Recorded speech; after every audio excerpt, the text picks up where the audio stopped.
A former Houlton town manager will pay a small fine for a reduced misdemeanor charge as part of a negotiated agreement. According to court documents, last September, a report was made to the Aroostook County Sheriff's Office about a domestic violence assault involving Cameron Clark. Today, Clark entered a no contest plea to a newly added charge of attempted obstruction of criminal prosecution.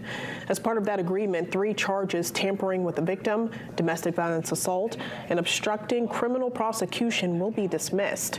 Attorneys said the outcome reflects challenges in obtaining key evidence, including alleged communications on Snapchat, along with Clark's lack of prior criminal history. The victim provided a statement to the court outlining lasting physical and emotional effects from the incident. Clark was ordered to pay $660 in fines.